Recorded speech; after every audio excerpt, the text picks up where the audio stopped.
ಇಲ್ಲ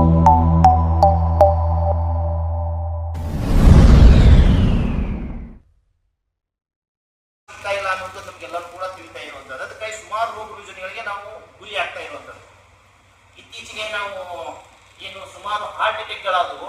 ಅದರಲ್ಲಿ ಇತ್ತೀಚಿನ ವರದಿ ಸರ್ಕಾರ ಒಪ್ಪಿಸಿದ ಹಾಗೆಯೇ ಏನಾಗಿದೆ, ಅದರಲ್ಲಿ ಒಂದು 7-8 ಜನ ಯಾರು ಆಟೋ ಡ್ರೈವರ್ಸ್ ಇದ್ದಾರೆ, ಕ್ಯಾಬ್ ಡ್ರೈವರ್ಸ್ ಇದ್ದಾರೆ, ಅವರೇ ಏನಾಗಿದ್ದಾರೆ ಈ ಹಾರ್ಟ್ ಅಟ್ಯಾಕ್ ಒಳಗಾಗಿರೋದು ಅಂತ. ಇದಕ್ಕೆ ಮೂಲ ಕಾರಣ ಅಂತಂದ್ರೆ ಈ ಹೆಚ್ಚಿಗೆ ಒಂದು ಈ ಡೀಸೆಲ್ ಅಥವಾ ಪೆಟ್ರೋಲ್ ಆಧಾರಿತ ಒಂದು ಉದ್ಯೋಗದಲ್ಲಿನೇ ಅದು ಸತತವಾಗಿ ಅವ್ರು ತೊಡಕೊಂಡಿರೋದು ಅನ್ನೋದು ಸ್ಪಷ್ಟ ಆಗ್ತದೆ.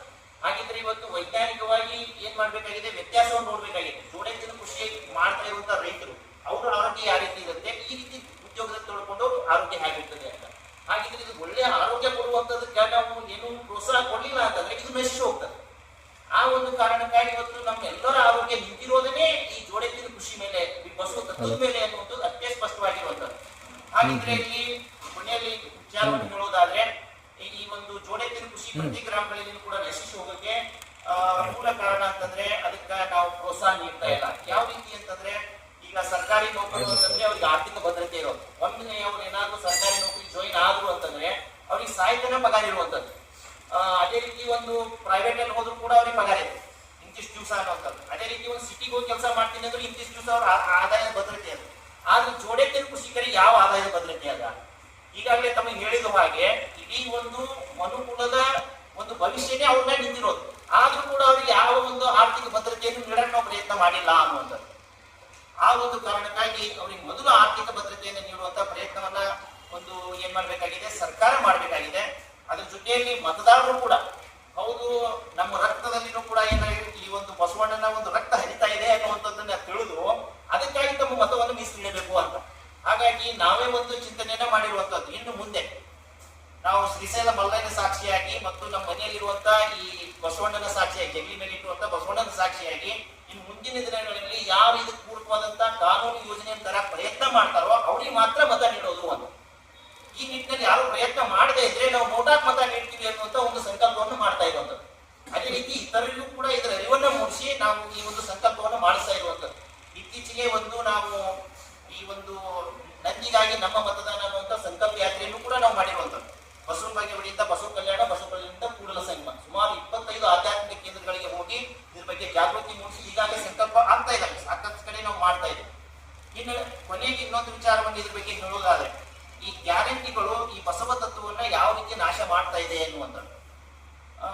ಮುಖ್ಯವಾಗಿ ಅತಿ ಹೆಚ್ಚು ಯಾವುದು ಶ್ರಮ ಇದೆಯೋ ಆ ಶ್ರಮ ಮತ್ತು ಅವರ ಜವಾಬ್ದಾರಿಯನ್ನ ಪರಿಗಣಿಸಿ ಅವ್ರಿಗೆ ಹೆಚ್ಚಿನ ಒಂದು ಪ್ರೋತ್ಸಾಹವನ್ನು ಕೊಡದೇ ಹೋದ್ರೆ ಖಂಡಿತವಾಗಿಯೂ ಕೂಡ ಆ ಒಂದು ಏನ್ ಮಾಡ್ತಾರೆ, ಆ ಉದ್ಯೋಗವನ್ನ ತ್ಯಜಿಸ್ತಾರೆ ಅನ್ನುವಂಥದ್ದು. ಉದಾಹರಣೆಗೆ IAS ಅಧಿಕಾರಿಗಳು ಮತ್ತು ಕೆಳ ನೌಕರರು ಅಂತ ತಿಳ್ಕೊಳ್ಳೋಣ. ಅಂದ್ರೆ ಒಂದು ಅಟೆಂಡರ್ಗೂ ಕೂಡ ಅಟೆಂಡರ್ಗೆ ಮತ್ತು IAS ಅಧಿಕಾರಿಗಳಿಗೆ ಎಲ್ಲ ಮೇಲಾಧಿಕಾರಿಗಳಿಗೆ ಒಂದೇ ರೀತಿಯ ಹೈಕನ್ನ ಮಾಡುವಂಥದ್ದು, ಇನ್ಕ್ರಿಮೆಂಟ್ ಕೊಡೋದು. ಇವ್ರಿಗೆ 1,000 ರೂಪಾಯಿ ಅಂದ್ರೆ ಎಲ್ಲರಿಗೂ 1,000 ರೂಪಾಯಿನೇ ಕೊಡ್ತು ಅಂತ ತಿಳ್ಕೊಳ್ಳೋಣ. ಈ ಮೇಲಾಧಿಕಾರಿಗಳು ಏನಾದ್ರು ಕೆಲಸ ಮಾಡಕ್ ಸಾಧ್ಯತೆ ಇದೆಯಾ? ಯಾಕೆ ಅವ್ರಿಗೆ ಹೆಚ್ಚಿಗೆ ಮಾಡ್ತೀವಿ, ಪರ್ಸೆಂಟೇಜ್ ಮಾಡ್ತೀವಿ, 5% ಹೈಕ್ ಮಾಡ್ತೀವಿ ಅಥವಾ 10% ಹೈಕ್ ಮಾಡ್ತೀವಿ. ಪರ್ಸೆಂಟೇಜ್ ಅಲ್ಲಿ ಯಾಕೆ ಮಾಡ್ತೀವಿ ಅಂತಂದ್ರೆ ಅವ್ರಿಗೆ ಹೆಚ್ಚಿನ ಜವಾಬ್ದಾರಿ ಇದೆ. ಅದಕ್ಕಾಗಿ ಅವ್ರಿಗೆ ಹೆಚ್ಚಿಗೆ ಅವ್ರಿಗೆ ಏನ್ ಮಾಡ್ತೀವಿ, ಪ್ರೋತ್ಸಾಹವನ್ನು ನೀಡ್ತೀವಿ. ಅದೇ ರೀತಿ ಇವತ್ತು ಇಡೀ ಒಂದು ಮನುಕುಲದ ಭವಿಷ್ಯ ಇದಕ್ಕೆ ನಿಂತಿದೆ, ಬಸವ ತತ್ವದ ಭವಿಷ್ಯನೂ ಕೂಡ ಈ ಜೋಡೆತ್ತಿನ ಕೃಷಿಕರ ನಿಂತಿದೆ ಅಂತಂದಾಗ ಅವ್ರಿಗೆ ಏನ್ ಮಾಡ್ಬೇಕಾಗಿದೆ, ಹೆಚ್ಚಿನ ಪ್ರೋತ್ಸಾಹವನ್ನು ನೀಡಲೇಬೇಕಾಗಿದೆ ಅಂತ. ಅದಕ್ಕಾಗಿ ನಾವು ಕಳೆದ ಒಂದು ವರ್ಷದಿಂದಲೇ ನಾವು ಸರ್ಕಾರಕ್ಕೆ ಆಗ್ರಹವನ್ನು ಮಾಡ್ತಾ ಇರೋದು, ಜೋಡೆತ್ತಿನ ಕೃಷಿಕರಿಗೆ ಪ್ರತಿ ತಿಂಗಳು ನೀವು 11,000 ರೂಪಾಯಿ ಪ್ರೋತ್ಸಾಹ ಕೊಡಂಗ ಆಗ್ಲಿ ಅನ್ನೋದು. ಪ್ರತಿ ತಿಂಗಳು 11,000 ರೂಪಾಯಿ ಪ್ರೋತ್ಸಾಹವನ್ನು ಕೊಡ್ರಿ. ಈ ಬಸವ ತತ್ವವನ್ನು ಉಳಿಸಾಕೆನೆ ನೀವು 10% ಬಜೆಟ್ ನೀವು ಮೀಸಲಿಡ್ರಿ ಅಂತೇಳಿ ಪಕ್ಷಾತೀತವಾಗಿ ಎಲ್ಲರೂ ಒಂದು ಕೂಡ ಏನ್ ಮಾಡಬೇಕು, ಇದಕ್ಕಾಗಿ ಪಕ್ಷಾತೀತವಾಗಿ ಒಂದು ಬಜೆಟ್ ಅನ್ನ ಮೀಸಲಿಡಬೇಕು ಅನ್ನೋದು. ಈ ನಿಟ್ಟಿನ ಒಂದು ನಾವು ಈ ಕೂಗನ್ನ ನಾವು ಈಗಾಗಲೇ ಸಿದ್ದೇಶ್ವರಪ್ಪರ ಒಂದು ಪ್ರೇರಣೆಯಿಂದ ಅವರ ಜನ್ಮಸ್ಥಳದಿಂದನೇ ಇದು ಪ್ರಾರಂಭ ಆಗಿರೋದಿದೆ. ಹಾಗಾಗಿ ಇಲ್ಲಿ ಮುಂದುವರೆದು ಇಲ್ಲಿ ಯಾರನ್ನು ನಾವು ದೂಷಣೆ ಮಾಡ್ತಾ ಇಲ್ಲ ಮತ್ತು ಇಲ್ಲಿ ಅಪವಾದ ಮಾಡಿದ್ರು ಕೂಡ ಇದಕ್ಕೆ ಏನು ಪರಿಹಾರ ಇಲ್ಲ. ಮುಖ್ಯವಾಗಿ ಏನಾಗುತ್ತೆ, ಇದು ಎಲ್ಲಾನು ಕೂಡ ನಿಂತಿರೋದು ಮತದಾರರ ಮೇಲೆ. ಮತದಾರರು ಎಚ್ಚೆತ್ತುಕೊಂಡು ಹೌದು ನಾವು ಈ ನಂದಿ ಸಂಪತ್ತನ್ನು ಉಳಿಸೋರಿಗೇನೆ ನಾವು ಮತ ನೀಡಬೇಕು, ನೀಡಿದ್ರೆ ಮಾತ್ರ ನಮಗೂ ಒಳ್ಳೆ ಆಹಾರ ಸಿಗ್ತದೆ, ನಮ್ಮ ಆರೋಗ್ಯ ಉಳಿತದೆ ಮತ್ತು ನಮ್ಮ ಮಕ್ಕಳ ಭವಿಷ್ಯ ಇದನ್ನ ನಿಂತದ ಅನ್ನುವಂತ ತಿಳ್ಕೊಂಡು ಅವ್ರು ಮತ ನೀಡದೆ ಹೋದ್ರೆ ಖಂಡಿತವಾಗಿಯೂ ಕೂಡ ಈ ರಾಜಕಾರಣಿಗಳು ಏನು ಮಾಡಕ್ ಆಗೋದಿಲ್ಲ. ಅವ್ರು ಯಾವ ಆಧಾರಿತವಾಗಿ ಮತ ತೆಗೆದುಕೊಂಡಿರ್ತಾರೋ ಅದೇ ರೀತಿ ಒಂದು ಯೋಜನೆಯನ್ನು ಅವ್ರು ಜಾರಿ ತರಬೇಕಾಗ್ತದೆ. ಆ ಒಂದು ನಿಟ್ಟಿನಲ್ಲಿ ನಾವು ಇಲ್ಲಿ ಎಲ್ಲರೂ ಕೂಡ ವಿಜ್ಞಾಪನೆ ಜಾರಿ ಮಾಡ್ಕೋತಾ ಇದ್ದೀವಿ. ಮೊದಲನೇದಾಗಿ ಮತದಾರರು, ಇನ್ನು ಎರಡನೇದಾಗಿ ರಾಜಕೀಯ ನಾಯಕರಿಗೆ ಕೂಡ ಈ ನಿಟ್ಟಿನಲ್ಲಿ ಸುಮಾರು ಜನ ಮತ ಕೊಡಕ್ಕೆ ಇವತ್ತು ತಯಾರಿ ಆಗ್ತಾ ಇದ್ದಾರೆ, ಮತವನ್ನು ಮೀಸಲಿಡಕ್ಕೂ ಪ್ರಯತ್ನ ಮಾಡ್ತಾ ಇದ್ದಾರೆ. ಈ ನಿಟ್ಟಿನಲ್ಲಿ ತಾವು ಕೂಡ ಗಮನ ಹರಿಸಿ ಇದಕ್ಕೆ ಪೂರಕವಾದಂತಹ ಯೋಜನೆಯನ್ನು ತರಕ್ಕೆ ಪ್ರಯತ್ನ ಮಾಡಿ ಅನ್ನುವಂತ ಹೇಳ್ತಾ ಇದೀವಿ. ಅದೇ ರೀತಿ ಇದು ಮುಂಬರುವ ಚುನಾವಣೆ, ಈ ಒಂದು ತಾಲೂಕ್ ಪಂಚಾಯತಿ ಚುನಾವಣೆ ಆಗಿರ್ಬೋದು ಅಥವಾ ಜಿಲ್ಲಾ ಪಂಚಾಯತಿ ಚುನಾವಣೆ ಆಗಿರ್ಬೋದು, ಮುಂದೆ ಬರುವಂತಹ ಗ್ರಾಮ ಪಂಚಾಯತಿ ಚುನಾವಣೆಯ ಮುಖ್ಯ ವಿಷಯ ಏನಾಗಬೇಕು, ಈ ನಂದಿ ಸಂಪತ್ತನ್ನೇ ಹೆಚ್ಚಿಗೆ ಮಾಡೋದಾಗಬೇಕು ಅಂತ. ಅದೇ ಪ್ರತಿ ಒಂದು ಗ್ರಾಮಗಳಲ್ಲಿಯೂ ಕೂಡ ಇವತ್ತು ಏನು ನಶಿಸುವಾಗಿ ಅಳಿವಿನಂಚಿನಲ್ಲಿದೆ, ಅದನ್ನ 10 ಪಟ್ಟು ನಾವು ಹೆಚ್ಚಿಗೆ ಮಾಡ್ತೀವಿ. ಈ ತರ ಅನ್ನುವಂತ ಒಂದು ಭರವಸೆಯನ್ನು ನೀಡಬೇಕು ಅಂತ, ಅದಕ್ಕೆ ಪೂರಕವಾದಂತಹ ಯೋಜನೆ ತರ್ತೀವಿ ಅಂತ. ಆಕಳಾದ ಮೇಲೆ ಎಮ್ಮೆ ಆದ ಬೇರೆ ಮತ್ತು ನಮ್ಮ ಸಿದ್ಧಿ ಬೀಳತ್ ಒಂದಿದೆ, ಆಕಳಾದ ಬೇರೆ ಇದೆ. ಇದೇ ಬಿಜಾಪುರದಲ್ಲಿ ಜವಾರಿ ಆಕಳ ಹಾಲು 100 ರೂಪಾಯಿ ಲೀಟರ್ ಹೋಗ್ತವೆ, ಎಮ್ಮೆ ಹಾಲು 50 ರೂಪಾಯಿ ಹೋಗ್ತವೆ. ಯಾಕೆ ಅಂತ ಹೇಳಿದ್ರೆ ಜವಾರಿ ಆಕಳ ಹಾಲಿನಲ್ಲಿ ಅಷ್ಟೊಂದು ಮೆಡಿಕಲ್ ವ್ಯಾಲ್ಯೂ ಇದೆ. ಅಂಥ ಒಂದು ಆಕಳಲ್ಲಿ ಹುಟ್ಟಿದಂಥ ಶಕ್ತಿ ಇದೆ ಅಂತಂದರೆ ಆ ಬಂದಂಥ ಸಗಣಿ ಏನಿದೆ ಅಲ್ಲ, ಅದು ಸಗಣಿಯಿಂದ ಸಾವಯವ ಗೊಬ್ಬರ ಮಾಡಲಿಕ್ಕೆ ವಿಶೇಷತೆ ಒಂದು ಗುಣ ಇದೆ.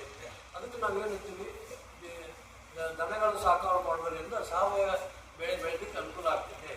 ಮತ್ತು ಇದನ್ನು ಮಾಡಲಿಕ್ಕೆ ಎರೆಹುಳ ಗೊಬ್ಬರ ತಯಾರು ಮಾಡಲಿಕ್ಕೆ, ಭೂಮಿ ಸುಧಾರಣೆ ಮಾಡಲಿಕ್ಕೆ ನಾವು ವೈಜ್ಞಾನಿಕವಾಗಿ ಹೇಳಬೇಕಂತಂದ್ರೆ ಭೂಮಿಯಾಗ ಕಾರ್ಬನ್ ರೇಷನ್ ಅಂತೀವಿ.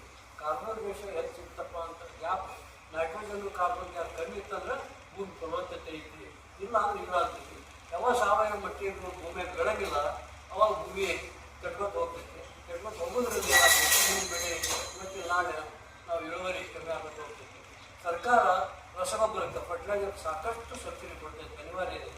ಆದರೆ ಏನಾಗೈತಿ, ಅದೇ ಸಬ್ಸಿಡಿ ಕೆಲವೊಂದು ಉಳಿಸಿ ಈ ದನಗಳು ಅಂತ ಎತ್ತುಗಳು ಸಾಕಾಣಿಕೆ ಮತ್ತು ನಂದಿ ಸಾಕಾಣಿಕೆ ಕೊಟ್ಟರೆ ಇದಕ್ಕೂ ರೈತರಿಗೆ ಪ್ರೋತ್ಸಾಹ ಕೊಡಲಿಕ್ಕೆ ಅನುಕೂಲ ಆಗ್ತೈತೆ ಅಂತ ನಾವು ಹೇಳ್ತೇವೆ.